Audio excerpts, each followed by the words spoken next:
Blue face, baby. Yeah, I'm every woman's fantasy.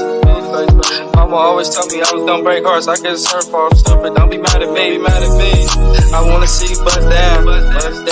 Bend that shit over on the gang. Yeah, make that shit clap. She threw it back, so I had to double back on the gang. Smacking high off the drug. I tried to tell myself 2 times enough. Then the nigga relapsed on the dead low. Ain't no running, Tatiana. You gon' take these damn shows, Tatiana. I been pussy up, now it's a murder scene. Keep shit player, Tatiana, like you ain't never even heard of me. But bust down.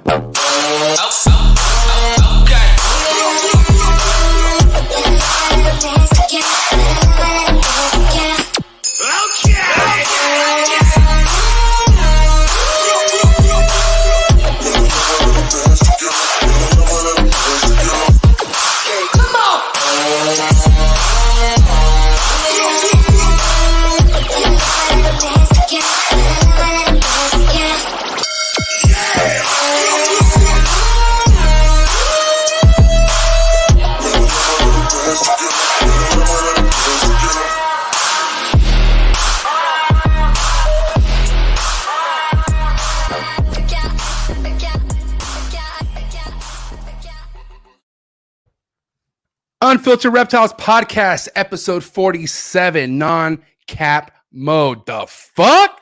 I'm your boy MJ, and of course we have the man, the myth, the upsetness.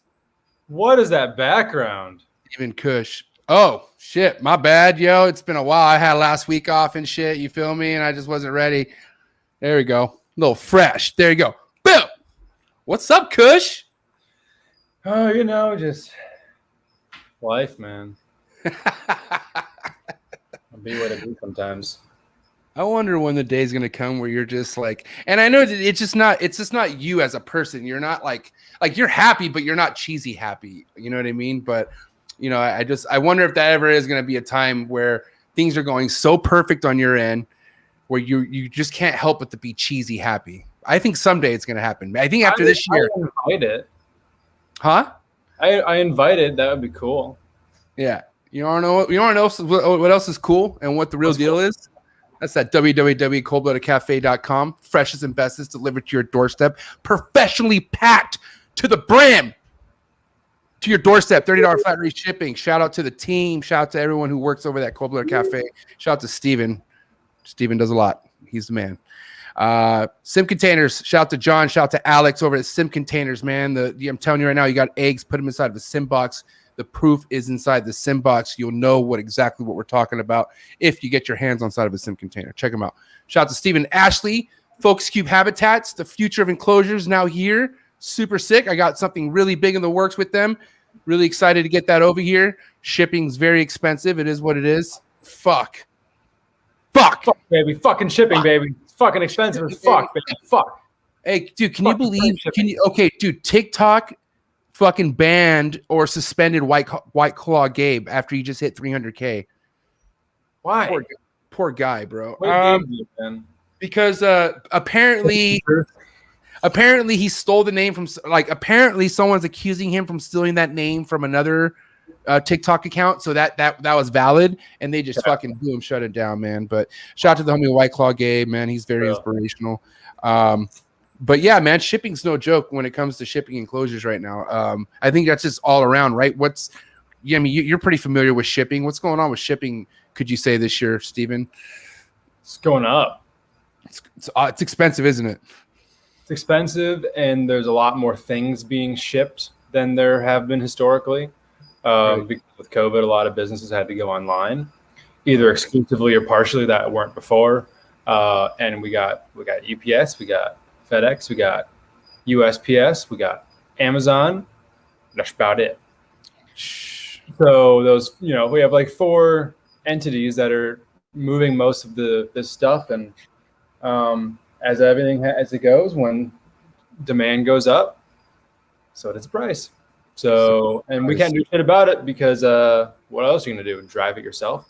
No, exactly. And I feel like that's exactly why the prices are going to go up, because there ain't shit anybody could do about it. It's like gas prices. You can complain all you want, but stuff like that always corrects at some point. But yeah, it does. All right, so Steven, what is good, my man? You had an amazing weekend. You and Des went to Texas, went to the NARBC Arlington show. How was that? Oh, it was fun, man. It was great to be back at a show. That was the first show I've been to since actually the previous Arlington that we were at. And it was just fun hanging out with everybody. So we stayed with Bill Stiegel, which was pretty cool, at the Stiegel Resort. Shout out to Bill. Yeah, for real. The Stiegel Resort. It is low key like a mini resort. Like just imagine a resort, because like a lot of cool resorts have like your own little private, like it almost seems like it's your house. You know what I mean? But like it's like when you're in Bill's backyard, you really feel like you're on this massive resort, but you're in your own private. Yeah, it's the pool with the waterfall and the hot tub and the mimosas, and man, it's just like chill the fuck out.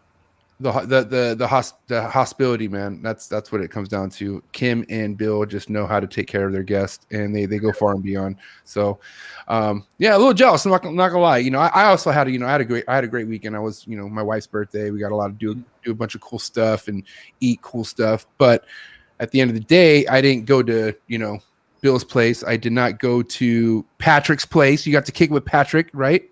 Yep. Spent a whole day with Patrick. So before we get into like the as far as what you did outside of the show, let's kind of talk a little bit more about the show. Now this is kind of like you would say the first show post COVID, right? Like where like so to speak, big show. So what was the crowd like? It was actually really good. I think so. It seemed like a packed show. Kind of pre-COVID similar numbers. And, from a vendor perspective, it seemed like everybody was doing well. So people were there and they were there to buy. Nice. Did you buy anything? No? Nothing bought.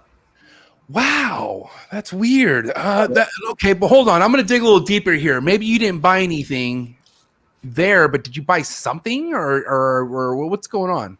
Come on, I don't think I ever not talked to you and you don't buy something. What's new over there? Is there any new additions you want to maybe give us?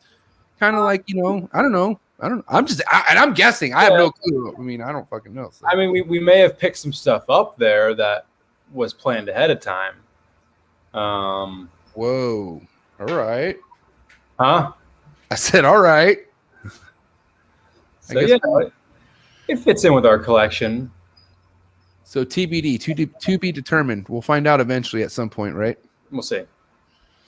Now, Steven, what would you say the momentum's going off, based off you going to this show? Do you feel like we're heading in the right direction of becoming normal again when it comes to shows, or what's the vibe you're getting? I think a lot of that depends on where you're at. But yeah, absolutely. Okay, if this was a sign, then it was a good one.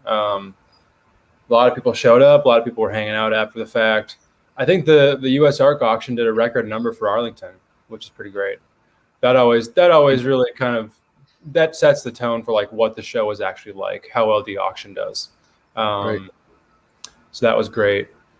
And I mean, it was pretty full. I don't know if there were any empty booths, so I think they filled up all the space that they had. There wasn't a huge amount of variety at the show, really. Animal-wise, it was a fairly basic show. There were only a few standouts. But they're the standard for a reason, because that's the stuff that everyone, wants for the most part. Right. A lot of ball pythons, a lot of retics. There were like probably 5 big retic tables, 4 or 5. It's the retic tables, huh? Yeah. Hard pass. Anyways, right on. So Steven, what's up? Birdie on my shoulder is telling me that you might be making your way to Pomona. Yeah, man, I hope. That'd be fucking cool. Yeah. Why not? Okay. If it happens, if California lets it happen. And honestly, bro, California is hella chill right now. I'm not going to lie. They are, the fucking governor just said that, if you got your vaccine shots, you don't need a mask. Like, you're good. Don't worry. Throw the mask away. And the other the Del Mar show that was just here, right? Even though it was just like a super window shopper show and there was nobody who really came down for it, it was so fucking packed. Nobody was really regulating shit. I'm telling you right now, bro, like we are in the phase where it's about to just kind of reveal how crooked and fucked up shit is, because California this whole time has been what? The strictest, most fucked up state out of almost anything, right? And now it's like, what? Now you're super lax on everything and just like throw your mask away. You got your shot. Yeah, they're even selling fake shot cards in the streets right now.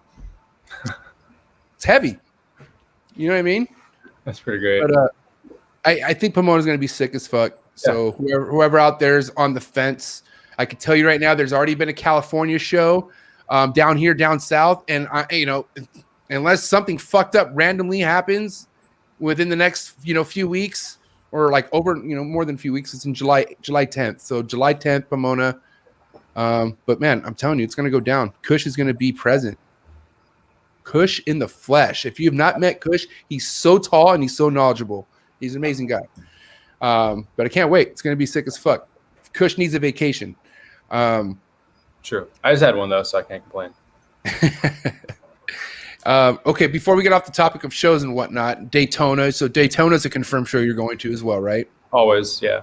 And then Tinley. They're not Tinley. What's it called? Hamburg? Schaumburg. So that's confirmed. So we're going to that.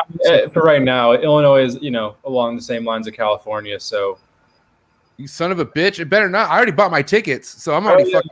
Yeah. Well, that happened last time too, and you ended up just staying here for a week. So. Yeah. Either way, it'll work itself out, right? Yeah. Put you to work, clean some rats.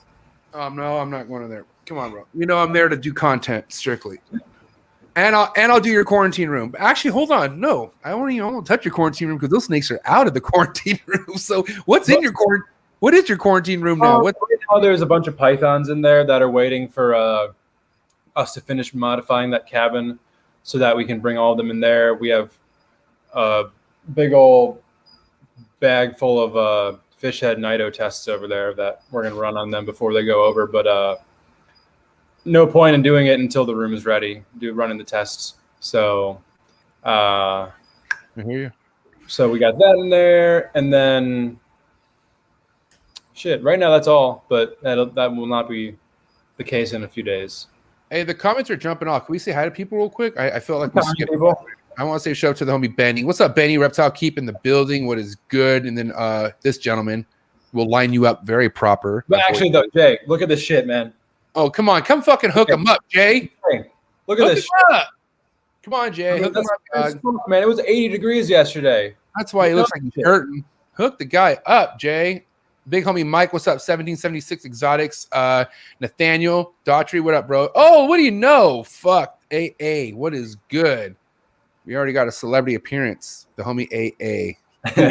Who will also be, and if I'm wrong, but no, I already know this. Andrew will be at the Schaumburg show. We're leaving.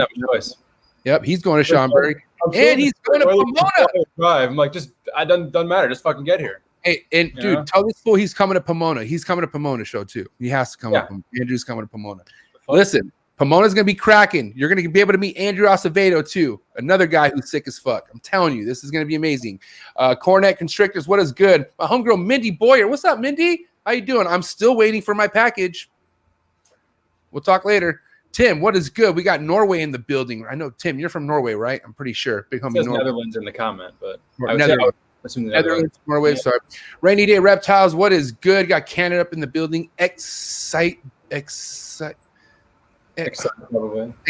balls. Woo, Germany in the house. Bro, I don't think I've ever had Germany in a Trap Talk fucking podcast. This is sick. Yeah, we got Germany in the building. What is Excite ball pythons. Hell yeah, that is so sick. And the homie Matt Summers. Matt, we got to talk. You know why we got to talk computer stuff. And then we got the Norway homie in the pad, right? We got to check out. Hey guys, real quick, I do want to say, check out these guys' podcasts. I mean, if you are Norwegian and you do speak that language, but they are grinding. They're doing some sick ass shit over there. Make sure you don't sleep on these guys, man, and follow their page, follow what they're doing. They're spreading the good word on the reptile hobby and whatnot, man. So props to them. What up, Matt? All right, all my homies are here. All the homies are here. Shout out to everyone who's here. But yeah, man. So Pomona, looking forward to that. Just because I've been wanting Kush to get the fuck out of, I guess, the East Coast. I mean, when was the last time you've been to the West Coast? Like, when have you been to California? Oh, man. So the last Pomona show was the first time I've been to California. And then Herpeton was the last time. So that was almost 2 years ago. Okay. Damn. Yeah. No, minimal West Coast exposure. Well, hey, listen, as much as you need to come in the West, I need to get back more in the East. So we'll swap on that. It's going to work out because it's all going to go down. I'm going to Schaumburg, like I said. And, you know, Kush is going to come to Pomona. Shows are back on and cracking. Before we get off the topics of shows, what's your favorite thing about a show, Steven, that you could say hands down? I mean, it's not even a consideration. It's just hanging out with everybody in person, you know? Yeah. With this community, we kind of all live our lives like together, but just totally separate at the same time. And, you know, those shows are really the only times when you can actually get together and really connect with these people that you talk to, you know, either frequently to every day. So, yep. What about you? What's your favorite part about the show? I mean, I don't want to capitalize on what you just said, but I will, because I could tell you right now, that's the biggest thing I take away, man. You know, man, I don't want to, how do I say this without shitting on the shows itself? Because I don't mind the shows itself, but like, I almost get anxiety being in there. Me personally, like, I just like seeing who's there, and then like hanging out, like right outside or something, like, you know what I mean? But, you know, because like, okay, let's be honest. Kush has a fucking system down. The motherfucker knows what he's doing. Okay. Probably doesn't talk. You probably don't even know he's there for the first day because he goes and scouts. I don't know if you still do this, right, Kush? But I remember when we first talked, you pretty much prepped me on your weekend on how you do stuff, right? So, all right. So basically, this is the deal. This is important. Listen to this. Wait, hold on. If anyone wants to come up on the good shit at shows, you need to take notes of this because this is important. This is very important. This is how Kush comes up, and myself. Okay, but go ahead. Very serious.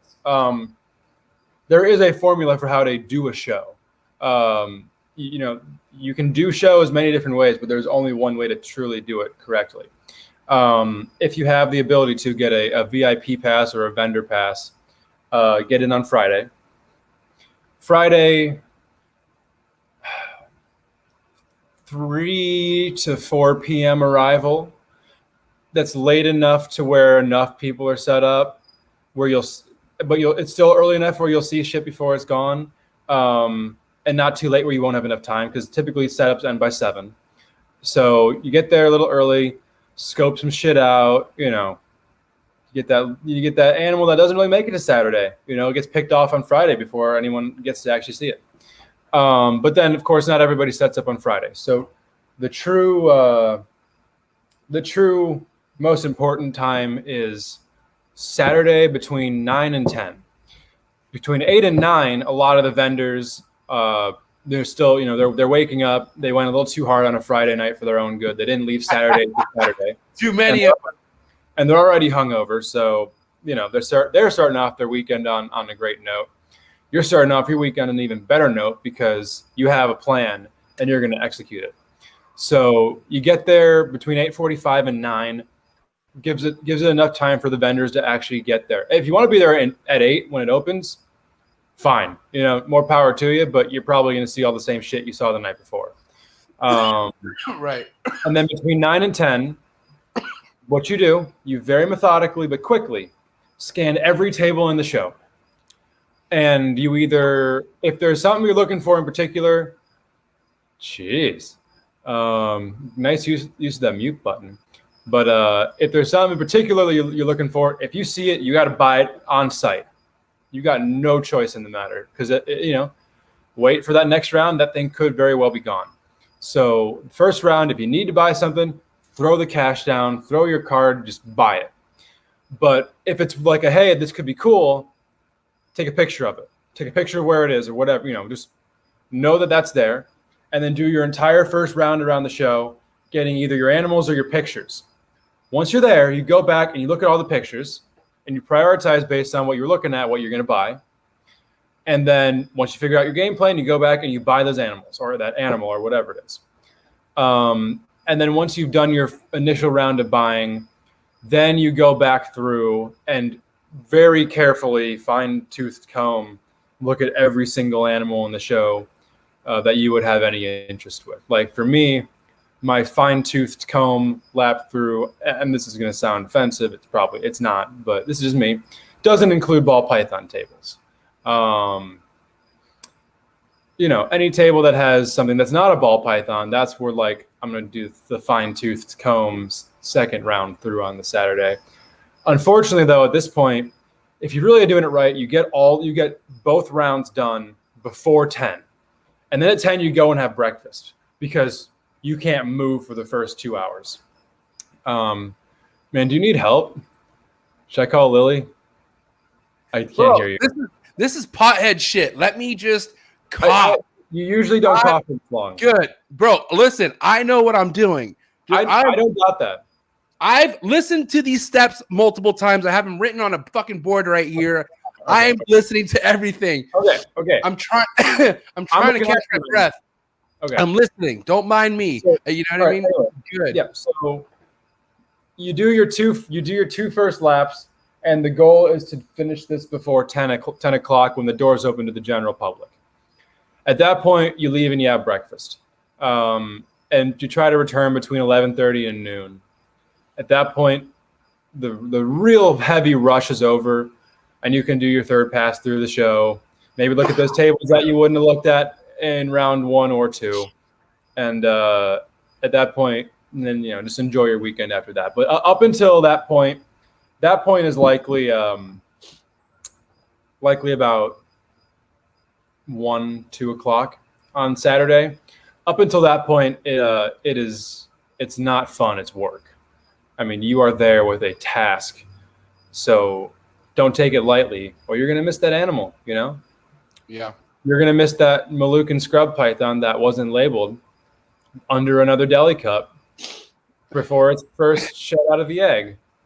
And dude, I honestly feel like grab your cash and throw it at the guy and get away as fast as possible before he finds out what it actually is. Like, if you're not mentally like you're not in the stress mode of like fight or flight, it's not gonna work.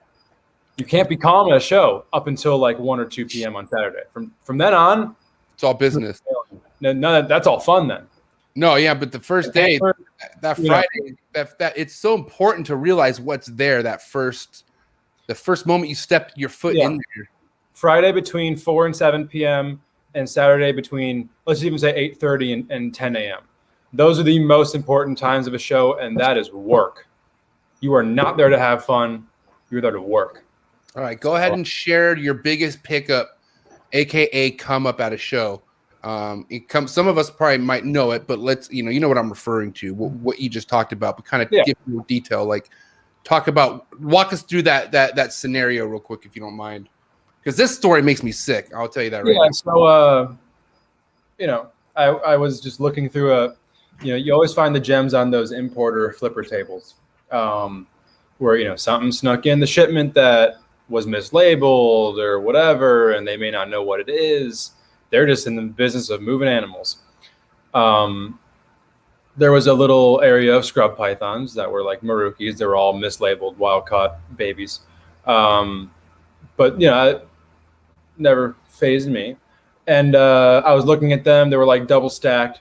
So I was looking at the cups underneath, and I see this it's a little gray baby. I'm like, that's something different. Like, there's something up with that animal. And I take it out, get a closer look at the head shape and the way the pattern changes. I'm like, holy shit, that's a Moluccan. And we're like, so what do you want for this? And they said the price, and I'm like, he has no idea. So it was just like, get it over with as soon as you can, get the animal before they can find out what it is. Wow. That was like 2.5 years ago.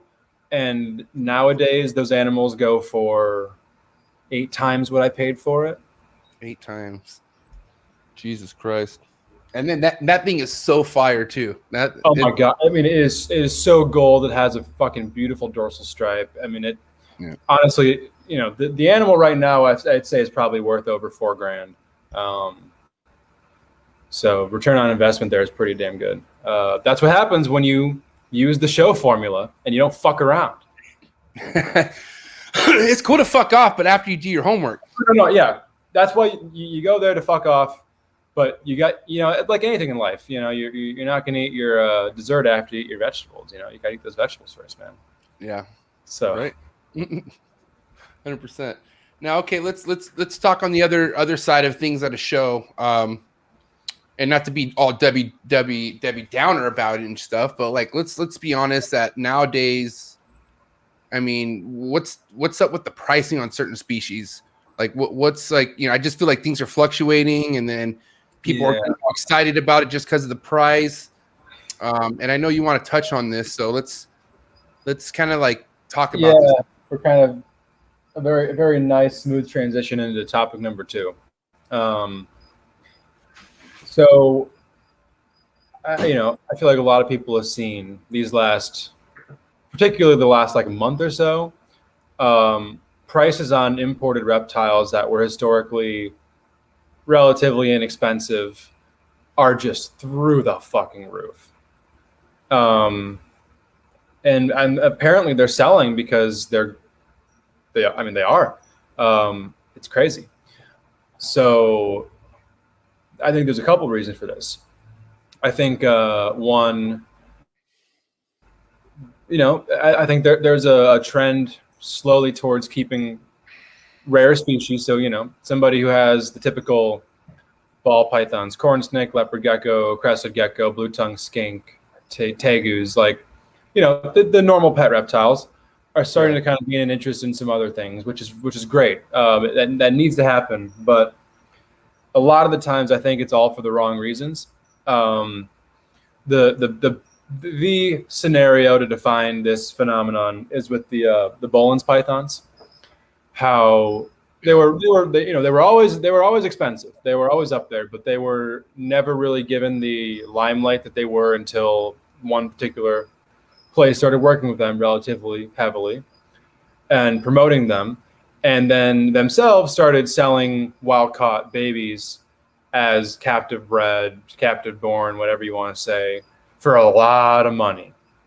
And what this did was it made them essentially like a trophy. I'm buying, it's like buying a Rolex or buying a nice car. Like, this is a status symbol, which I feel like is the most detrimental approach that us as a community or that sector of the community can have. The recent one is white-lipped pythons, particularly the southern, the black phase white-lipped pythons, meridionalis. There was a pair at Arlington that was definitely not too far out of the wild. They looked okay though; they looked good. Yeah, probably about 4 years old. $500 for a pair. That's what Boelen's pythons were going for 3-4 years ago. And how big were they? They were probably like 5 foot. So they were probably a year or two away from breeding. But the thing about a price tag like $5,500 for those animals is one, that the price basically is one that the seller puts on it to maximize that profit. That's what the business they're in. But they could still be profitable at a lower price point, which they'll likely need to get to at some point. But the hype is so big around them right now that they try, and they have been. I saw like a lone male on Morph Market, or a picture of one on Morph Market for $3,000 for a male. I mean, think about it. If you buy one male, that is a pet. That's a trophy. That is not an animal that has anything to do with the longevity of that species in captivity, which is the problem with how Boelen's pythons are seen. Everybody is trying to money grab with them, squeeze every cent they can out of these Boelen's pythons. And because of that, they're pricing people out of the market who actually know what they're doing to work with them. Yeah. Even for people who don't know what they're doing, they're pricing them out of the market to buy them in pairs. So they're buying lone animals as these trophies, like as these watches, pretty much. And which inherently, like, let's say somebody wanted to buy a desert ghost clown pied as a pet. there's a very different. The two scenarios are very different. They may be similar in price, or that ball python I just said is probably more expensive than a Bowen's python. But there are literally hundreds of thousands, if not millions, of ball pythons in captivity. There are maybe like 100 to 200 Bowen's pythons in captivity. And the reason why that's important is those ball pythons are never going to disappear. We're always going to have ball pythons. They're always going to be the driving force behind the reptile industry. But those Bowen's pythons, they may not always be here. And we acquire these type of animals, Bowen's pythons, white-lipped pythons, etc. There are two means. First means is importation. Second means is captive breeding. And only one of those we can control. We can only control the captive breeding. The imports are a privilege.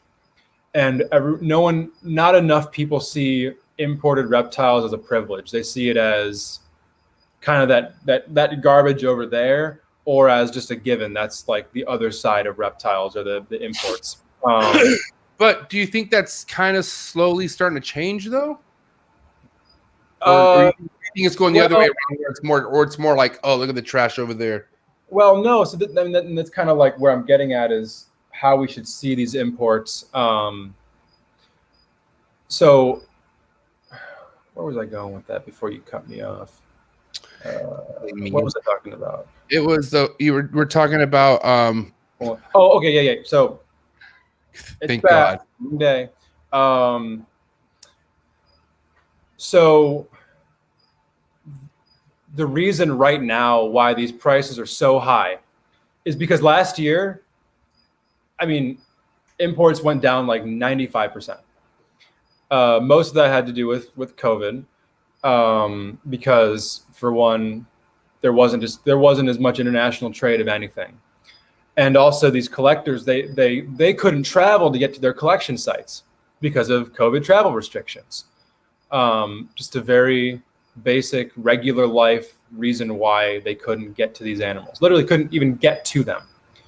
And not even to consider how to get them to the United States. They couldn't even get to the place to grab the animals out of the trees and whatnot. But as the world starts opening back up, as people get vaccinated, these means of acquiring animals are opening back up.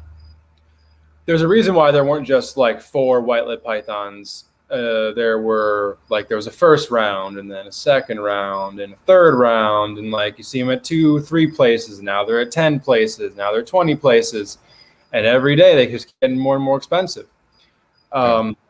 And that's because they're coming in now. Like imports, and I could be wrong. I don't have access to Indonesia's export quotas, but based on the past month, this is not going to stop anytime soon. It's at least not going to stop, I believe, in 2021. The export quotas are issued every year. So there's a 2021 quota out there that is currently being filled and is apparently high enough for us to get all these animals right now. We were offered torch monitors last week. Torch monitors? Torch monitors, Varanus obor. They're super cool. They're kind of like take a black dragon, make it smaller. Take a black dragon and like a blue tail monitor body, so like a solid black blue tail monitor with a red head. That's tight. Yeah, for real. What was not tight was the fucking price. It was like 3 times what they were the last time they came in, and it was like, no, absolutely not. And like I just mentioned it to you. I mean, you didn't even know what that species was, right? Not even a little bit. Yeah, very few people even know what they are, unless you're like a really hardcore monitor person. Well, hey, I am okay. Just kidding. Hardcore new monitor person. Hey, Varanus persinus. Have you seen him? Read him. But did you just notice I said that name correctly with no issue? Didn't I? Oh shit. Yes. Anyway, congratulations. Bayoga. You're an asshole. Hey, speaking of that, I got bit by a mangrove. My first mangrove. Oh, you can see the purple on my thumb right there a little bit. See that? Yeah, don't get bit by mangroves, kids. Yeah, that was not fun. Okay, can I explain myself though before you were like you served me with the hook thing? You know what I mean? Like, listen, I wasn't doing a TikTok, even though I have a TikTok. Follow me on TikTok, but I wasn't doing any TikTok shit. I'm a dumbass. Shut up, Steven. Shut up. Anyways, the snake got stuck in a hide. Like, I got these cool ass tall hides. Well, not cool. Fuck this thing. But I got this hide from a hydroponic store. And at the top are these little tiny holes. Would have thought, okay, this snake's for sure not going to try to go through that. I was wrong. It did. And it got stuck. And I was like, fuck. So, I had it like, Lily was on a fucking damn call. So I had to do this solo dolo. And I was trying to cut the thing. And it turned around and it literally grabbed my thumb. And I, natural reaction, like when a retic bites, because like you don't pull away. So I'm like, all right, I'm not going to pull away. So I was giving it a chance to fucking let go of my thumb, but it was going forward versus backwards. Like it was like trying to swallow my thumb, and I could hear crunching, and I fucking I ripped my thumb out of its mouth. And yeah, I called you. You didn't answer. Thanks. And I was on the phone with somebody else. Sorry. But shout out to Cody Bartolini. He helps me out, and Joe Switowski. Yeah, just like the false water cobra bite, man. Just got to watch the swelling. And I definitely could have been a lot more careful. And it's definitely something you want to always use a hook with for sure. I will tell you right now. Yeah, this is definitely going to keep me from free handling my mangroves because this sucked. My hand hurts. If anything else, I feel like it's not worth it for me because if I do get a bite, that anticipation in my head of what's going to happen is not going to be worth the free handling a mangrove snake. So yeah. Like I said, it was a search and rescue type situation. Yeah. I searched, I rescued, and we're both alive. Nobody's dead. And I'm pretty sure she still has eggs in her. I'm like, she's huge. I just don't know what the hell's going on. Yeah, that was my pregnant. Huh? Palpate her. She's huge. I could feel like 7 eggs, 100%. Fuck yeah. Yeah. And what's crazy with the mangrove is they're easy to palpate because how slender their body is. Like, it's super, like, easy to fucking feel them. So I count a legit 6, possibly to 7. Okay, let me ask you this about palpating. You know that last final little bump at the very end? That's not it, right? Like what? Because you always feel like that last, but I'm pretty sure is that the egg or is that something else on a female? I mean, it's probably if it's significantly smaller than the eggs, it's probably a urate. Oh, could be. I don't know. But I always feel like at the very end, like as I'm feeling them, the very last one, like, I don't know. I could just be super high right now. But either way. What were we talking about after that? So mangrove stuff and prices and shit. Yeah. Okay. So So the rarity of it. Okay. So people not taking the rarity being important before just acquiring the animal. Prices being high inherently is not a bad thing. My point of the issue I feel like we're going to see, and we probably are seeing right now, is that they're popular because the price is high. The price is not high because they're popular. You know what I'm saying? Right. Like, I was hit up by a friend the other day who does ball pythons, and he was like, talking about white lip pythons, and I'm like, great, but I'm curious why was the interest piqued by the price or the look, or are you actually interested in them? Because I feel like a lot of times, price drives the market where people want expensive animals, and it's a human nature, I think. But it's a little more important than that. And this is kind of what I wanted to talk about is if you are interested in getting into a rare species, there's a few things that I feel like everybody should kind of do ahead of time. Is first, come to a realization in yourself that you don't know what you're doing. I mean, when I get a new reptile species here, I come to it like I know nothing about this. Yeah.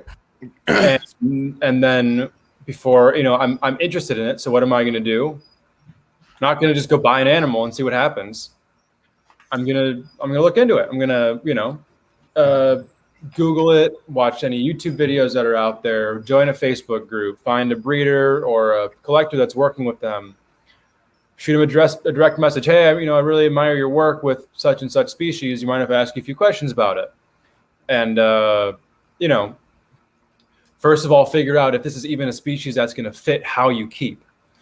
So like, for instance, once we started getting into venomous, I was kind of doing a little bit of research on the Vipera genus. There's these really cool, European vipers that live at montane temperatures, kind of like, the Abronia and the Mexican U.S. rattlesnakes do. Right. And after a little bit of looking into it, I realized these things cycle at the completely different time of the year. Right. Than how we cycle our room. So we could probably keep them in there, but they probably would never breed, and they probably wouldn't do optimally, just based on what that room is actually set up for. Right. Like, Abronia is a genus that has gained a lot of popularity in the last probably 3-4 years. And most people don't realize, like, they you can't keep them warm. Yeah. They die, they would die in this room right here. Where they come from, during the winter, they're routinely getting into the 40s at night. I doubt your Python room, hypothetical person, is getting that cold at night, and I bet it's not getting over 75 in the day. So, I bet it is getting over 75. I bet, like where they'd be too hot for them. Right. So, and if I didn't know any better, and I walked through a reptile show and I saw this adult black and white calico Lythrochila, I was like, oh my God, that thing is so incredible. I saw those on Instagram. Oh, $500. Boom, boom, boom, boom, boom. I got that. You're setting yourself and the animal up for failure. that my impression of some person, their base of knowledge is, hey, I saw it on Instagram. That's a great way to get exposed to it, but you really don't know anything about that animal. But for you, for instance, you're basically making an example of shit that this is exactly how I was in the beginning. I'm dead ass serious. Before I even met Steven, I remember I was keeping shit Steven had, but Steven had like a lot better versions of it. You know what I mean? Because I was getting imported shit. You know what I mean? And I would see it on Instagram. You know what I mean? But your stuff was well more kept. You had your stuff dialed in. You know what I mean? So you. Who's there? I hear a dog. No, I'm on the podcast. You might come on. Who is that? Yeah. It's my sister. Oh, your sister's? Oh, what? Yeah. Sister Kush. Yeah. Where's she at? Say hi. Oh my gosh, here she is. Kush has a little sister. Do we look alike? Let me see. Come closer, please. This is MJ. Hi. He's very high right now. No, I'm not that high. But okay. She's a lot better looking than you, Kush. I will have to say. I'll take what I can get, No. So, okay, hold on. So, what's up? My name's MJ. Pleasure to meet you. Hello, nice to meet you. So, you've been helping out at the rodent facility and hanging out with your brother. How's that been? It's been pretty good. It's I've never done anything like this before, so it's definitely a new experience. You know how your brother's a legend in this, right? Like, your brother is like super like respected and like legendary in this work that we do, right? That's what I hear. Is that okay? But from other people, yeah, that's definitely something I hear. Well, I think it's pretty awesome that you actually get to were you this passionate about like animals? Like especially to the level where your brother's at, but like were you ever like expecting this at all in your life? No, I'm actually not really much of an animal person. I had 2 rabbits, and then I decided I was never going to have a pet ever again because I just can't take care of them. So I'm not much of an animal person. She's working in the shipping department. Yeah. I'm very passionate about shipping. Oh my God, that's awesome. I heard you. So you just graduated high school too, right? I'm about to graduate in June. All right. Well, congrats. That's awesome. Thank you. And Kush is excited to have you there to help him out this summer for sure. So. Yes, because we need it. Definitely. Yeah. Sure. And I'll be over there to meet you soon at some point. I'll be there in June. Will she be there for the barbecue and stuff? Will she be hanging out for that? That's the day after her graduation, or actually the day of her graduation. So. Oh, that's right. That's right. Yeah. So you're not going to be there when I show up. Because I might do it so field, remember? Okay. So yeah, I guess maybe. I don't know. I doubt she'll want to graduate and then come and get back to work the next day. So We'll see. Well, but yeah, if you pay her right, Kush, come on. Yeah, she's got to pay her dues like everybody else. true. You were young like a week ago. You know how much you want money. You love I money. know. I get it. You know, the free rent helps her. So Okay, hey, I have to ask though. Do you like monitors or snakes more? If you had to pick. Snakes. Respect. Wow, Yeah. that's crazy. So I'm assuming you haven't spent that much time on monitors yet. Is that it? No, Okay. not really. So you're going up the ladder. I did the exact same thing. I never even saw a monitor until I went to go visit freaking Steven. Well, that's not true. I've seen monitors, but like actually like hands-on, see him and work with them. And that's when I fell in love with them. But snakes are awesome too. Either way, it's cool to be around these type of animals because these are just really rare animals, and it's awesome. Yeah, definitely. What, Cool. Steven? Why are you laughing?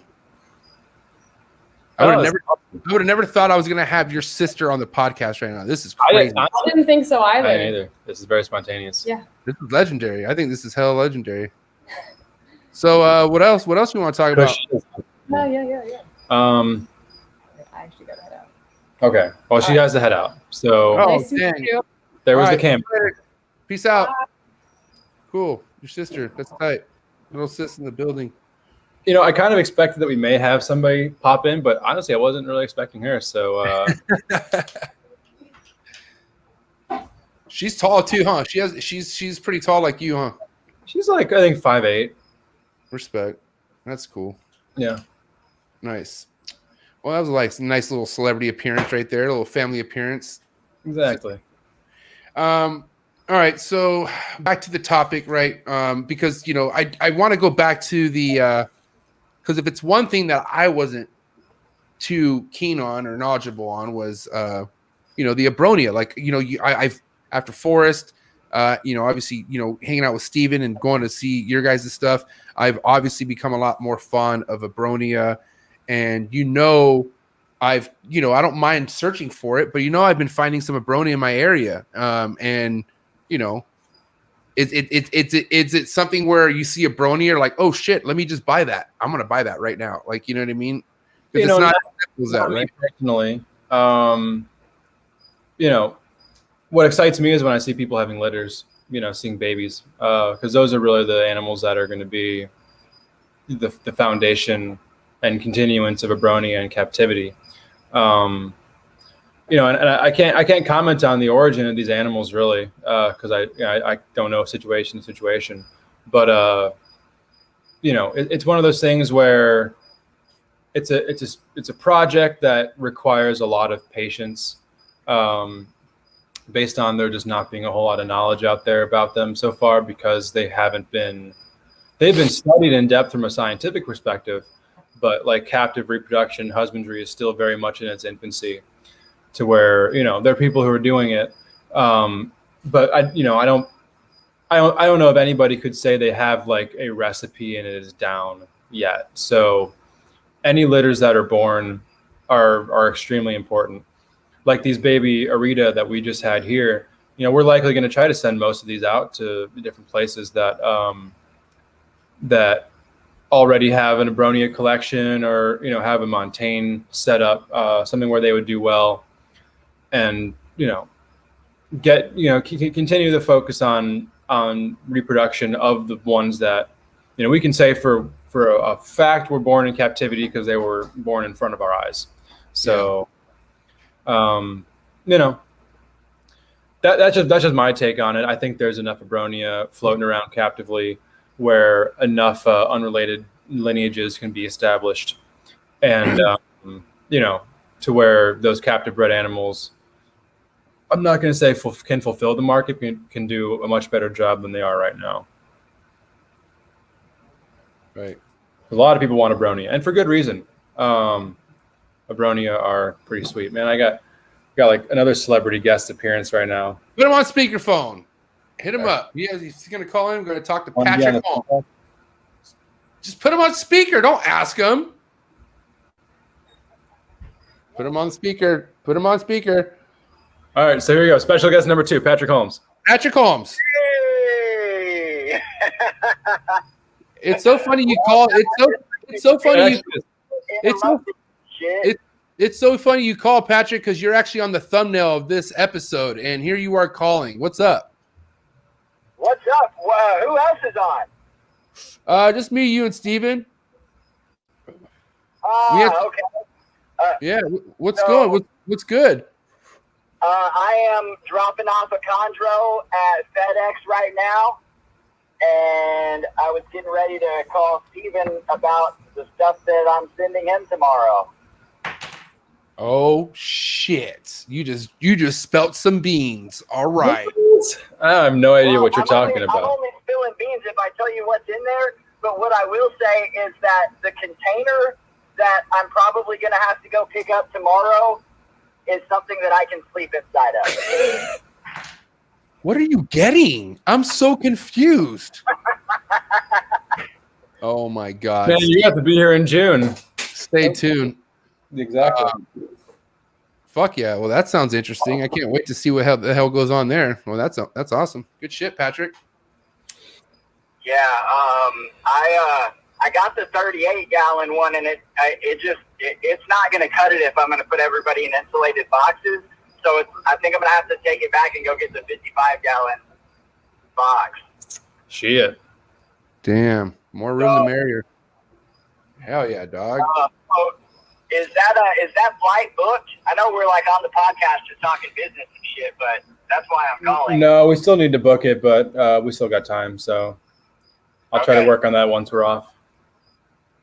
All right. Well, just get with me on that, and we'll make it happen. And yeah. All right, man. Cool. Well, thanks for the celebrity guest appearance. I'm glad. It makes sense as you were actually on the thumbnail of the video, like MJ said. So it wasn't a catfish. Patrick's actually here. I don't know why I'm on the thumbnail of the video. But I mean, I know y'all motherfuckers are here for the snakes. You ain't trying to look at me. Actually, I'm just kidding. Love you, Patrick. You're my boy, Blue. Love you guys. Y'all have fun. I'll talk to y'all later. All right, man. Bye. We have some pretty cool homies. Not gonna lie. For real. I think that was the second call-in guest from a very literal sense of call-in. I mean, I couldn't pick anyone else better to call in. Well, and Socrates did like a couple weeks ago, right? Yeah, Sock did, which was epic. But then this episode, it's Patrick's on the thumbnail. So it's almost like if we set that up, even though we didn't. But, this is why it's Player-Ass Podcast. Man, we should just put like Dave Barker on the thumbnail next time. Oh, and shit. We'll call in. All right, so Steven, let's talk about some things that because like we're saying, right, like primarily the ball python community. I feel like because I'm one of them. I'm somebody who came from the ball python community, fell in love with so many different types of reptile species, and that's happening more and more. But how can we really set people up for success if they're planning on doing that? Like, what's some good practices you would say follow? I would say a few good things to practice as far as your husbandry goes is, doing better on like sanitizing equipment, tables, carts, hooks, tongs, whatever. A lot of times with the ball python collection, I feel like they're an animal where there are definitely viruses and diseases going through them, but they're very healthy generally because they've been captive bred for so many generations. So if you get a healthy ball python and a collection of healthy ball pythons, they're just going to continue to be healthy ball pythons. When dealing with imported animals, though, they're going through these facilities that, unfortunately to say, they're not always kept up the most professionally. They may be going through enclosures that don't get sanitized between animals, or in an enclosure with other animals, in a shipping crate with 1,000 other animals. You just don't know. A lot of times, any wild caught animal will have some sort of parasitic load.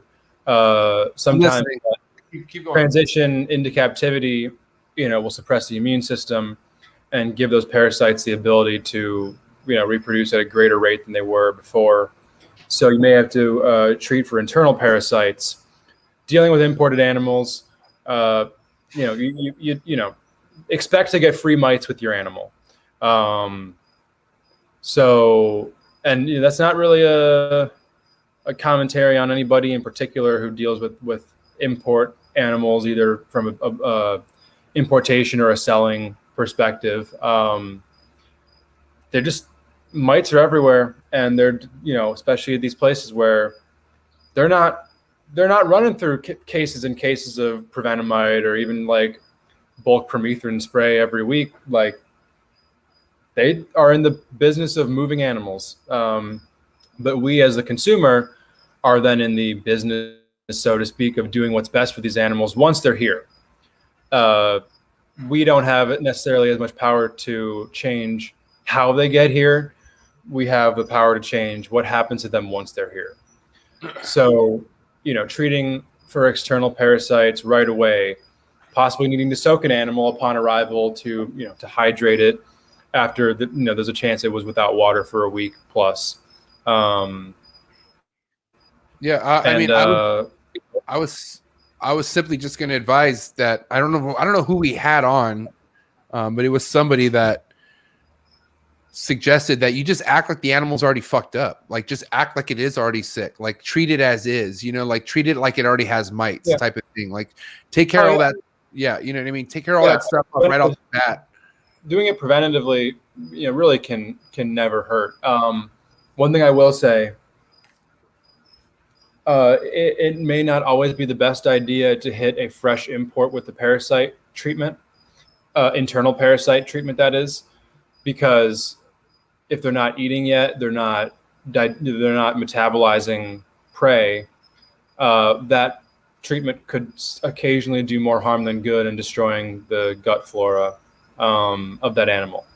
So what you can do, and a lot of the times, if I'm being totally honest, what we'll do, if we have something that we know is fresh, well caught, we'll get it set up in quarantine in a very simple setup, and we'll just leave it be.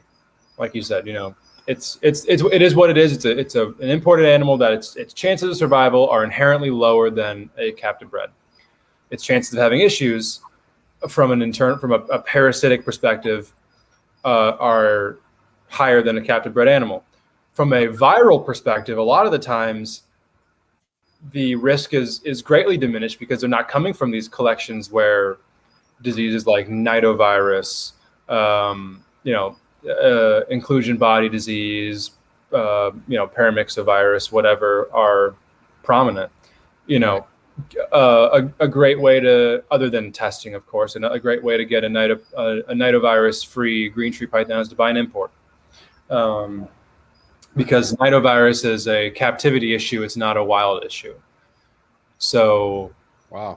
From that perspective, there's a great benefit to dealing with the wild-caught animals because you can kind of avoid the viral mess of the whole thing. Cryptosporidium is an issue with wild-caughts, obviously with emerald tree boas. But you're saying that there's not farms or places that are keeping chondros in Indo that don't have animals with nido in it? I couldn't tell you, but I would say if it's here, it's over there too, you would think, right? Well, I don't know. It depends on what the origin was. Was this origin from ball python collections in the United States? Was it from something in Europe? Was it from Indo?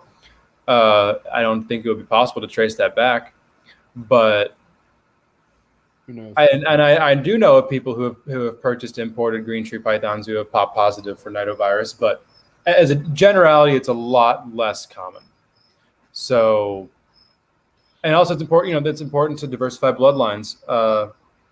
We run into this issue with, every Australian species that has worked with in captivity and some protected U.S. native species where, the animals we have in captivity are all we have.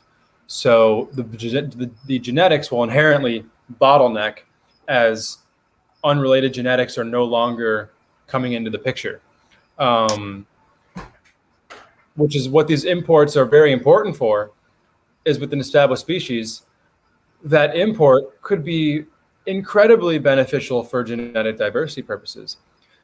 that's one of the reasons why I feel like the locality type reticks are so important, is because of their listing on the Lacey Act. The ruling of the interpretation of the law, so to speak, was overturned to where interstate commerce is now legal, of course, but you can't import them. So the reticks we have in the United States are what we got. But there is a significant population of older wild caught animals with locality data that were imported before the ban, where that, is, and it's not really my thing. I know it is for a lot of people, the morph breeding with the reticks. It's pretty important for that because those genetics will bottleneck with the morphs as wild blood does not come in. So taking that F1 offspring from those wild caught reticks, breeding it into your morph projects makes those offspring infinitely stronger. And reptiles definitely do not experience inbreeding depression at the rate of, a lot of other species or classes of animals, I guess. And, but they will. They will for sure, and I know we've seen this with Australian species for sure. Like, for instance, I could be wrong. I'm not as up on this, but I think with the granite carpet pythons, that morph, they were being bred for granite so much that nobody thought of, and with those, they're not Australian originally. They're an Irian morph. We can get fresh blood, but the focus was on morph. So no one crossed in fresh blood for so long that they started becoming very genetically weak animals, and I think we're having trouble reproducing. So a good handful of breeders who are very dedicated to carpet pythons has spent like the last 10 years diversifying those lines to where now they're actual healthy, genetically strong granite carpet pythons, either pure or outcrossed in captivity. Same thing with the reticks, that's not why we have them, but I feel like there's Halmahera reticks they're basically like a genetic bank. They're like the genetic savings account of reticks, where whenever it's necessary, that can be crossed into the morphs. I'd love to keep them as pure as we can, but eventually something like that could be very important from a financial perspective. As that becomes more necessary, those animals become increasingly more valuable. So doing something like that, I feel like is pretty. It could hold a high importance going forward. It's like buying Bitcoin. You're buying Bitcoin when it's down where it was like 10 years ago, like getting locality reticks now. And then it's going to shoot to the moon when, reticks are hatching out, spider wobbling with an eye in the center of their fucking head. And you're like, oh shit, maybe these things are experiencing inbreeding depression. Huh, what should we do? Oh, hey, look, this is a pure genetic that isn't in any morph lines whatsoever. Let's try breeding it to that. Oh shit, the babies are good again, or they're getting there. Stephen, when you go on like rant examples like this, it's really depressing because how true it is. And I just like listen to the words you say, and it's like sad. It's true though. It's just sad. Yeah. Well, and then this is gonna sound even more sad. Oh shit. Bolin's pythons are being sold as one-off pets to people who want to put them on TikTok. And then Indonesia says, hey, guess what? We're putting you on the list with Europe. You're not getting our exports anymore. Go fuck yourselves. And now there are maybe a couple hundred captive Bolin's pythons. They're historically very, very, very difficult to breed. And within a few years, the species is totally lost on the captive trade. There's a very real possibility with how the market is structured right now with Bolin's pythons that in a few years, you won't even have the opportunity to buy one for $9,500. They will not be sold publicly ever again.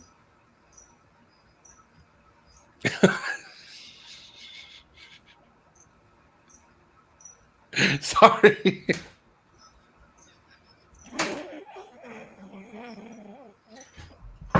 It's true though. It's really fucking true. Which it sucks. It sucks to think about it, but that is. Oh my God, the drama. As a community, with that species in particular, could be looking the same with white-lipped pythons. If we and a few other individuals have anything to say about it, that's not how we're going to go with scrub pythons, but could very, without that focus, could very easily be the way we're going with scrub pythons, like you with your Timor pythons, same deal. Fuck, I don't even know about the. I mean, I hear what you're saying, but damn. But it's, it's why there's this kind of like stigma around people who work with rare species. They're elitist. It's like, well, yes and no, but they really see the reality of the situation, right? Which is the price of these animals is very much second, third, fourth, fifth to the longevity of it. And I think there's nothing wrong with prices being high, but if you're buying in at that high end, have it be buying in because you care about the animals and you have a long-term plan for them. You've already done your research on how to keep them. You are talking to people who are breeding them, seeing how people have done it, reading scientific papers about previous reproductions. That's pretty steep. I was gonna say, wow, this is everything I did for the bell phases, until the scientific research thing, and I was like, all right, never mind, I didn't do that. Of course, you had to fucking drop that one. Go figure. Anyways, but it makes sense. The more, the merrier. Whatever you can do. So, and that's like the unfortunate part right now, and why we are doing this show right now. We're seeing a very wonderful trend, which is towards diversifying collections. But as you are diversifying your collection, do it for the right reasons. Anybody can do it for the right reasons too. That's the thing. You don't have to be an experienced keeper or whatever to do it for the right reasons. You just gotta, for one, you have to be familiarized with the theories, I guess, of why to do it, and then be willing to seek out that knowledge that can get you to that point. And the thing is, everybody started out not knowing what the hell they're doing, but that doesn't matter. All that matters is what you do to get yourself to the point where you know what you're doing. Right. The most successful people in let's from somebody like Mark Bell, or like Ron Tremper, or even on the other side, like somebody like Jonathan Campbell, who's produced or has written more scientific papers about reptiles than I believe any herpetologist in history. They all started zero, but they knew at least where they wanted to go, and they knew kind of what they needed to do to start moving there, and didn't have that ego of, well, I got to know what I'm doing already. Like, I'm the expert of this already, because there's no way they would have achieved what they did if they weren't ready to be wrong every step of the way. Yeah. And that's in general, a big problem with reptiles is people, they kind of rest on their pride a little too much, where if they could get called out for anything that could be improved, instead of actually taking it into consideration. And you could take it into consideration and then dismiss it. It's immediately fight. Now let's fight. Which then that ends progression. That ends progress, because now it's just a shouting match. The Facebook is probably the venue where this happens the most. So there's already a Facebook comment here. Unfortunately, I can't laugh because fucking Mr. Weak Band Arboreal over here doesn't think it's cool to have, share a little bit of emotion. Well, guess what? Thanks for watching, fucking idiot. Keep it moving. Anyways, but yeah, no, all facts, Steven. I know this is why we have these kind of sessions, just you and I, because I feel like nobody really gets the shit out the way you do. I think I do too. Clearly not. I don't listen. I'm just saying, like, this is the way you say it. I feel like it's stuff that you've been thinking and really just been holding on to for a while. So And you do take notes of a lot of things as well, which I do respect, like heavily. So, yeah, I mean, I'm obviously still pretty new in the grand scheme of things. I've been involved in the reptile world for about 11 years now, on a very serious level for about 8 of those years. I'm still pretty young though, so I got a lot of growth to still have, which that's why I'm doing this. Like, I feel like I'd like to give credit to that attitude for why I'm where I'm at right now. Yeah. That I wasn't trying to chase that reassurance that my ego should be big, or that, I know what I'm doing, or I know more than you. It was always, I wanted to be seen as somebody who takes it seriously because he wants to learn what he doesn't know. And if I'm in a position now where I can teach somebody else something, great. That's what I'd like to do. But at the same time, I am learning as much as, or more than I ever have before. So that's what's so great about reptiles. Is as soon as you think you know everything, you open a door and there's this entire landscape ahead of you that you don't know shit about. I love that. Like something like aquaculture or horticulture. I look at them like, what the fuck? Like, it's like scary. I'm like, how do you tell this plant from that plant? Like, they're green and brown. Like, what the fuck? But there's people who could point out different species and where they come from and how old this thing is. And I'm like, I don't fucking know. It's a fucking plant. It looks cool, but like, So there's always more shit to learn. But it's just having that attitude of being willing to learn it, and then you can pull off whatever you want to. It just takes that, and it's that kind of cliche of, it just takes hard work, man, hard work and dedication. It's like, well, it takes hard work, dedication, looking for opportunity, and if that opportunity comes along, snagging that opportunity. And I just feel like fucking just having the longevity mindset, like always think whatever you're getting into, you like think long down the road and get excited about that stuff versus like right now, like one of the things that it's on my mind a lot is like, we have the genetic potential here for like F5 unrelated captive bred barnecks. Like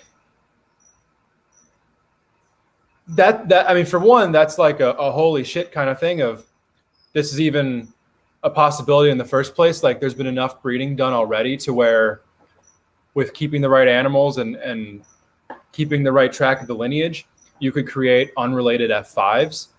And that doesn't mean like a 5th generation bred. That means that on both sides of that pairing, both of those parents were 4th generation captive bred. But that's like 35 years away, because these animals take like 5 or 6 years to reach adulthood. For reals. And with something like a scrub python, like, there's a reason why a lot of that doesn't exist in captivity is for one, herpetoculture really is still fairly young. I mean, it was kind of really born in like the 1970s. Obviously, there were zoos and herpetoculturists beforehand, but like the real heavy trade and profession of this kind of started, 1970s, 1980s. So we're looking at a time frame where there's things that are not possible based on not enough years have elapsed for that to come to fruition. And there's a lot of shit that I won't be able to accomplish, but the goal is for there to be generations behind us that can take the projects and run with them, as like our generation wants to take what the people before us have done and then move that into the future too. Although constant infighting doesn't really help that cause, but I think there's enough people who understand what need to be done, can put any personal vendettas aside for the greater good of the animals, and then enough. I'd like to think enough people preaching that message to where it'll get across at some point to the people who it needs to. So there's always going to be bad apples, as there is with anything, but putting the knowledge out there to even be found in the first place is for one, all we can do, and two, really important right now. I personally feel like not enough people are doing it, which is partially why we're doing it here, as we would if there were a lot of people that were preaching this message. So anybody listening, take from this what you may. I'm not. I sound like I'm wrapping this up. I'm just kind of wrapping up this point in my head.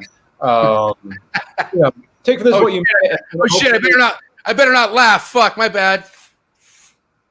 Take from this what you may, and apply this to something, or take it and take it to the next level and be like, hey, think about it like this. Shit, never thought about it that way. That's pretty cool. You took an idea that we said here, brought it up to the next level, and that's really all this is about. It's like what you said. Do what you want with it. Like, at the end of the day, me and Steven talked. Like, we don't want to come off, or like Steven doesn't want to come off like he's trying to tell you what's wrong or right. I mean, this is just off the top of the dome. Because we made a YouTube channel. Off of Cush's dome right here. This is off the top of Cush's dome. That's all that is. Yeah. No, I don't really prepare for the shows. But I mean, in a way I do, because I'm always thinking about this kind of stuff. And, we just made this platform that we can use to say it. So unfiltered, baby. Fuck. Anybody can do it too, because we started at 0 subscribers, just like everybody else. So, Did we? We sure did. I'll never forget that. Remember my first subscriber, it was me.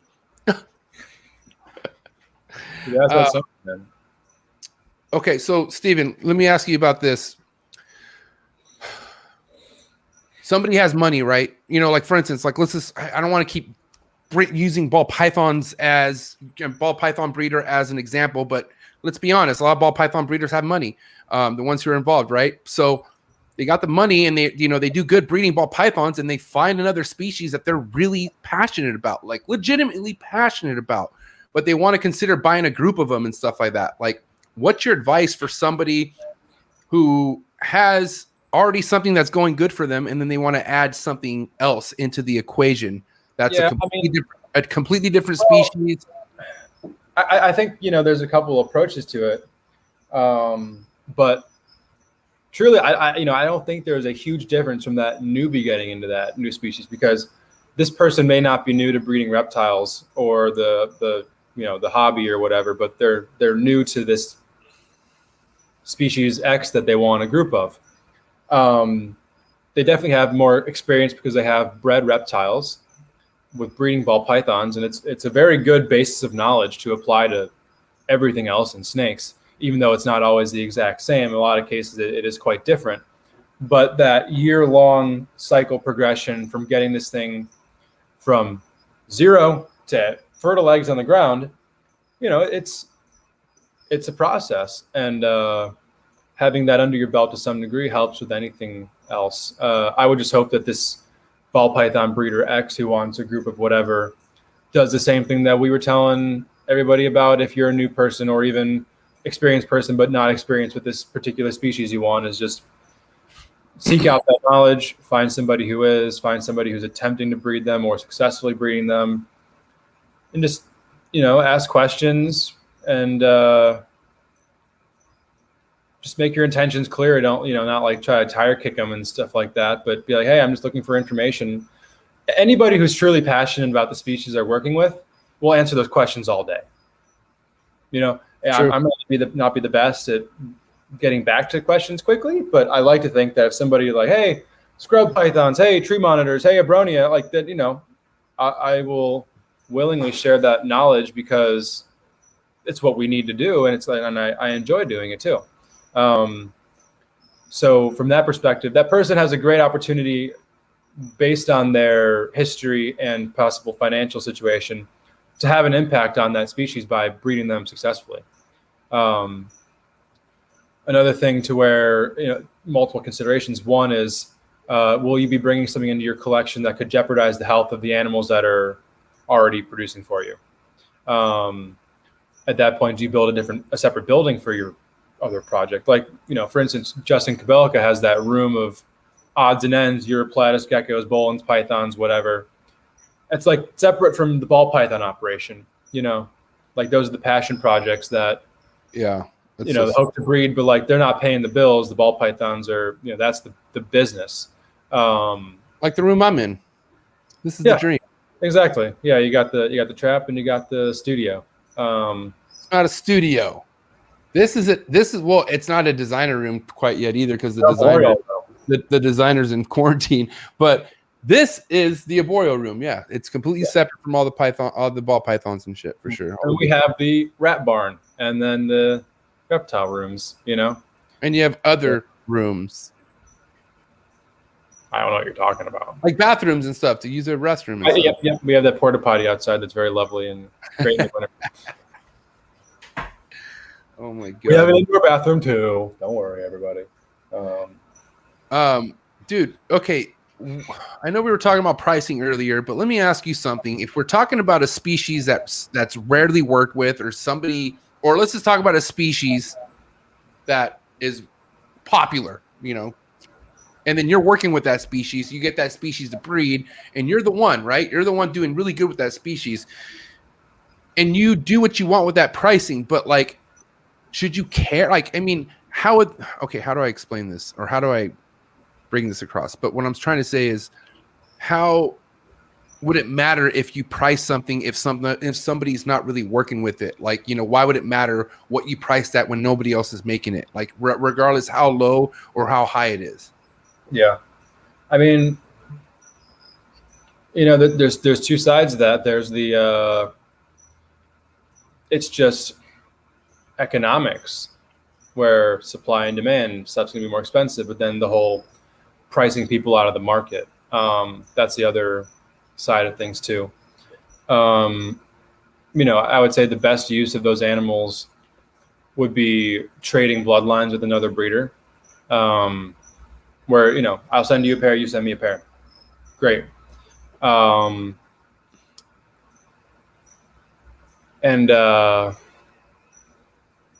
Shit, I just got caught off track. But it's a thing that, and there's two sides to the whole exorbitant price too. If anything's more expensive, it's going to price people out of the market on the low end who have no idea what they're doing, but they'll buy it because it's a cheap animal. So I think there's a healthy middle ground between, pricing it so low that anybody can buy it who doesn't know what the hell it is. Not to say that there aren't people in that range in the market who don't know what they're doing. But there's definitely a lot of people in that range in the market who don't care what they're doing. And then you're not up at $9,500 Boelen's pythons being sold as individuals. I would say definitely sell in pairs. If that's the situation you're in, don't be trying to gouge for individual animals. Like, yeah, that's either you buy in a pair or you don't buy at all. Because there are people on the higher end of that market who really know what they're doing too. But if you're selling individual animals as just one-offs, I can make 20% more if I sell it individually versus a pair. It's like, okay, but you're basically, signing the death warrant of the species in 5 to 10 years when importation stops. And it's like, oh, well, shit, now there's just one of a bunch of these all over the place. And I have no idea where they went. They may have gotten sold multiple times. They may have died. They may have this or that. And then those animals are essentially lost.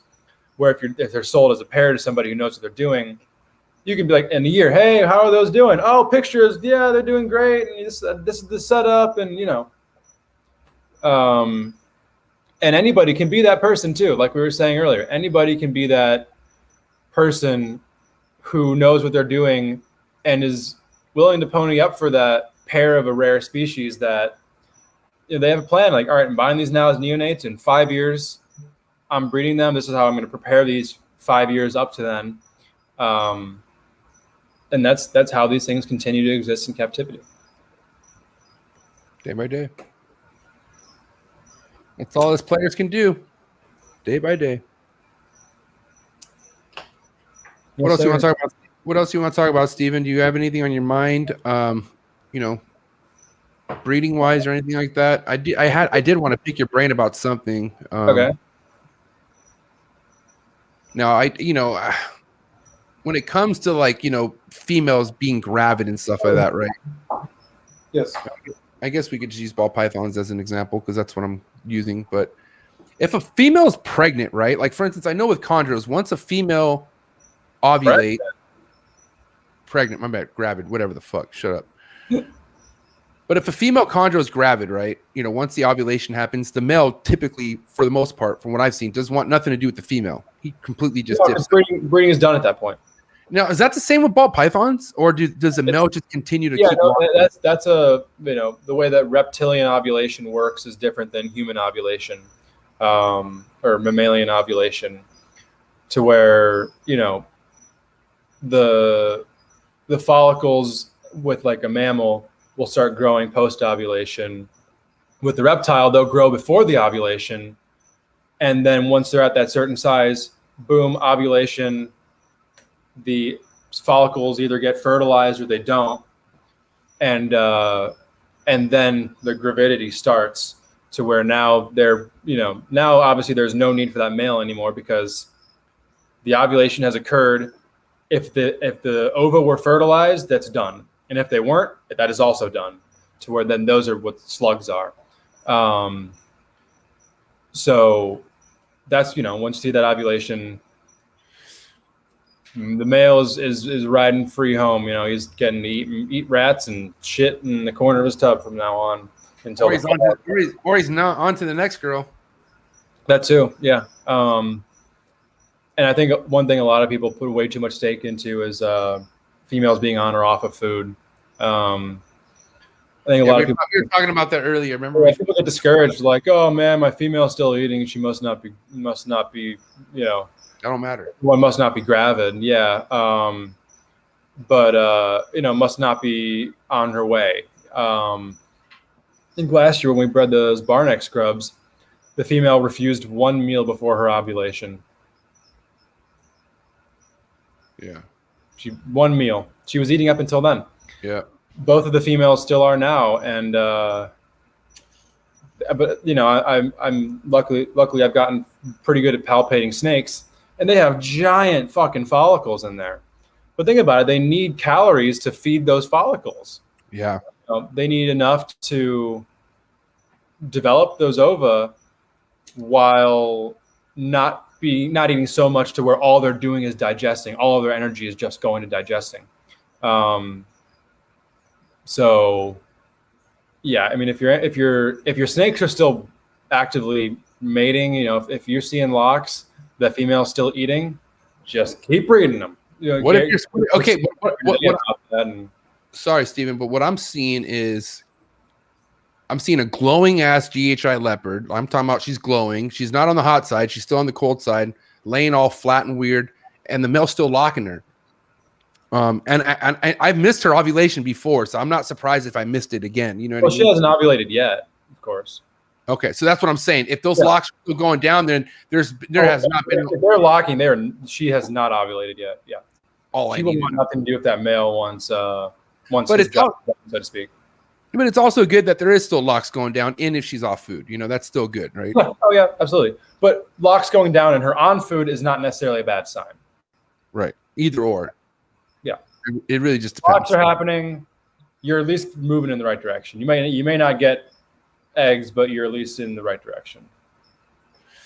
There you go. Knowing your animals, baby, with Stephen Cush. You gotta love it. Yeah. What do you want? We should be looking at this clutch from this indigo snake here shortly. I'm anticipating. Today I felt, I think it was like 14 eggs. 14 eggs. I thought it was less, but I'm just like, and she's obviously, her body is, it's of lower mass right now because she's feeding the eggs. So palpating her eggs are super easy. It was like, boom, boom, boom, boom, boom. What the fuck? They're still going. And I think it was either 13 or 14 eggs. So Christ, and this is the Mexican indigo, right?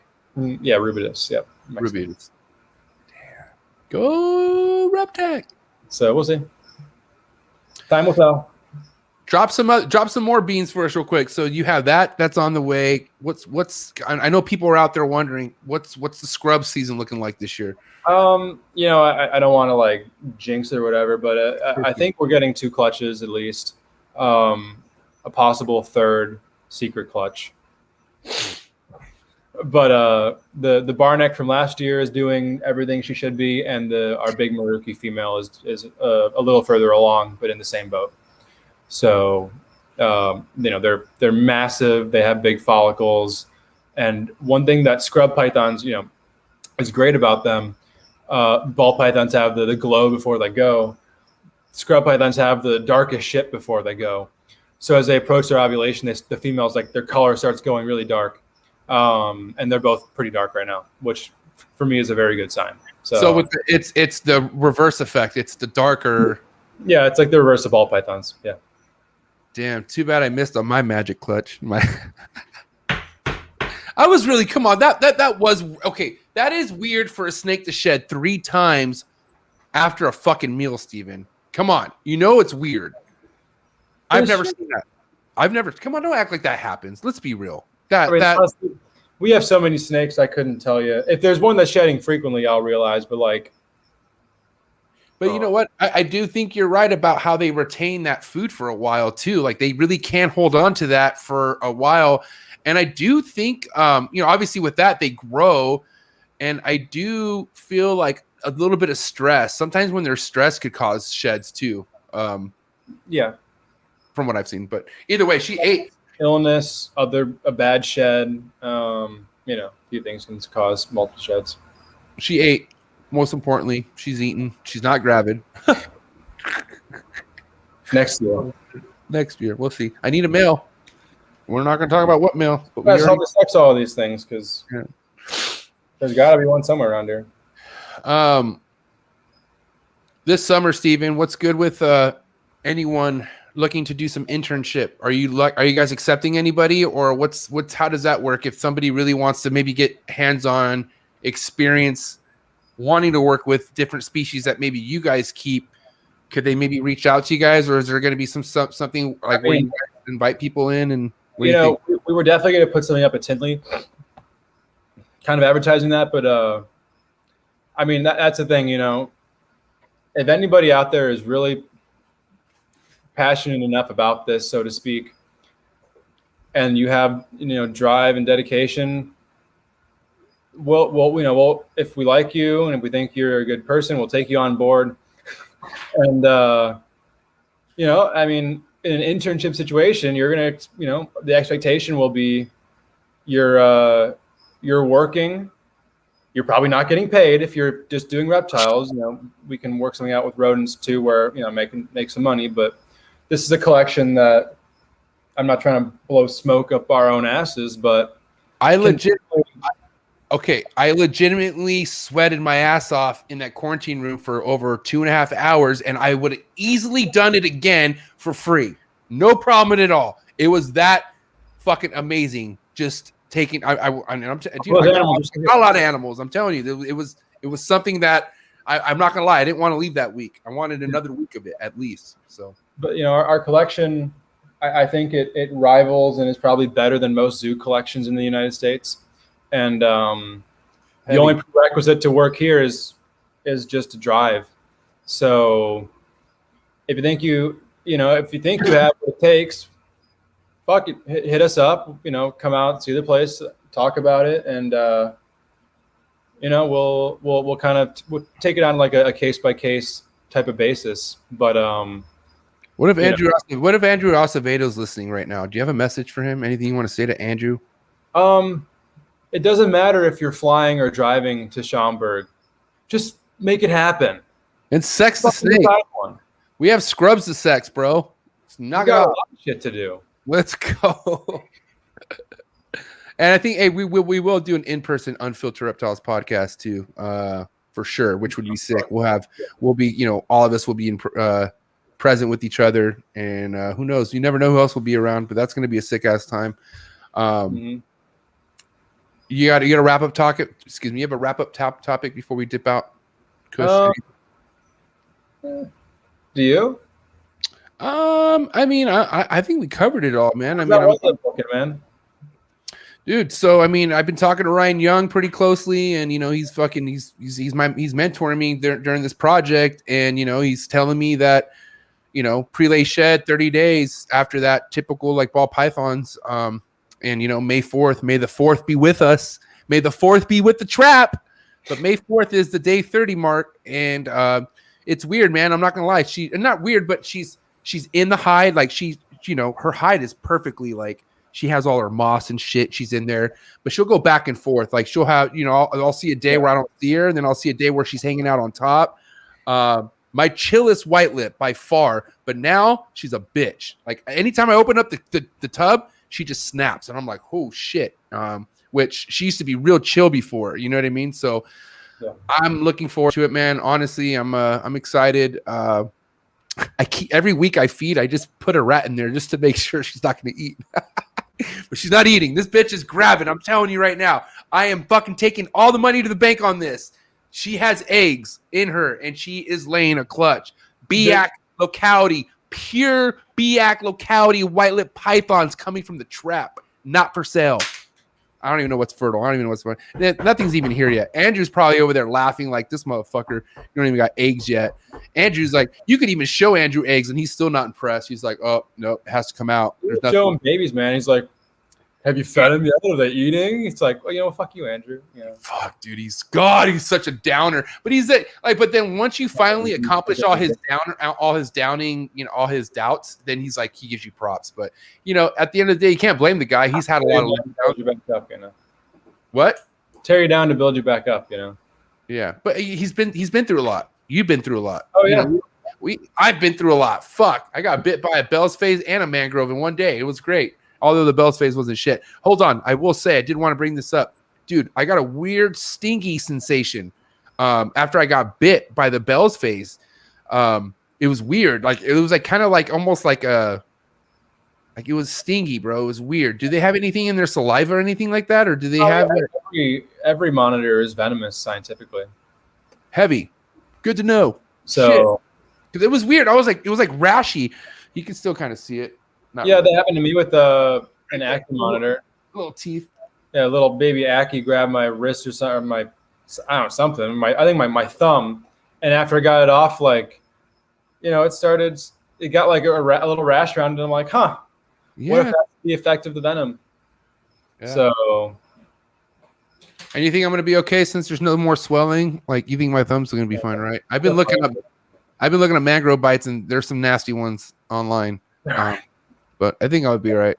Yeah. I made it. After, like, anybody in the situation where you maybe had one that wasn't bad, and then, like, looked into what actually happens, and then seen the pictures of the guy with the arm falling, the black necrotic arm. Oh, and God. Maybe I'll use a hook with these things from now on. So, I get it. Yeah. Use a hook. Just use a hook. Yeah, and don't use stupid hides with tiny holes that they could crawl their heads out of. Stupid. God, I'm pissed. Anyways, all right, good shit, Kush. This has been an amazing episode. Appreciate everyone who's been tuning in. Make sure you're ready for next week. Unfiltered Reptiles Podcast. And we'll have Desiree. Desiree's kicking around a soccer ball, making some goals, doing her thing. So she's missed. We'll see her next time. And man, appreciate all the support. Appreciate all the fucking everyone listening. And you got anything you want to say before we dip, Kush? I think we said it all. Thank you, everyone, for listening. And there's our special guest, Patrick Holmes, that popped in for 2 minutes. So. Oh, real quick, before we go, get your Unfiltered Reptile Podcast merch, baby. Yeah. Shout out to Herper merch, man. Shout out to the homie Cedric. But you can now get yourself Unfiltered Reptiles Podcast Herper merch. Link in the description below. Get yourself a mug, t-shirt, anything that you do to support the channel. We greatly appreciate. And yeah, man, we'll catch you guys soon on the flip side, hopefully at a show or somewhere else, man. But you guys have a great night. Take care of each other.